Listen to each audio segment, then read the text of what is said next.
বন্ধুরা, আশা করি তোমরা সবাই খুব ভালো আছো। আমিও খুব ভালো আছি। তো দেখেই বুঝতে পারছো এটা ড্রাগন গাছ, মানে ড্রাগন ফলের গাছ।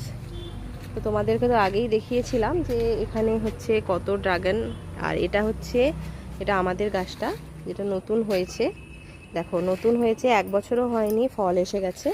এই দেখো, এই যে একটা ফল, এটা এত মিষ্টির জন্য কি সুরসুরি পিঁপড়ে ধরেছে। আর এই যে আরেকটা ফুল ধরেছে, এটাও কদিন পরে ফুটবে এবং ফল হয়ে যাবে।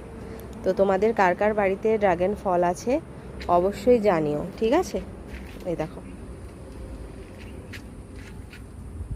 বুঝছো? আর এই যে দাঁড়াও, এই যে আমাদের জেঠুদেরটা দেখাচ্ছি তোমাদের, এটা আমাদেরটা। আর জেঠুদেরটা, এই যে জেঠুদেরটা কত হয়েছে তোমরা দেখবে। এই দেখো, এই যে দেখো, একদম মানে গাঁঠে গাঁঠে হয়েছে। এই দেখো, মানে কত, দেখো গাছ ভর্তি তো হয়েই আছে, আর সাথে গাঁঠে গাঁটেও হয়েছে। এই দেখো, এইগুলো সাদা, এটা দেখো, এটা আবার সাদা, বুঝতে পারছো? মানে একটা হয়, 2 রকমের তো ড্রাগন ফল হয়, একটার ভেতরটা সাদা, একটা ভেতরটা হচ্ছে তোমাদের লাল। আর এটা হচ্ছে সাদার এটা ফুলটা, আর এটা হচ্ছে লালের ফুলটা। দেখতে পাচ্ছ, বোঝা যাচ্ছে তো ডিফারেন্সটা? সাদারটা সাদা হয় পুরো, আর লালেরটা লাল।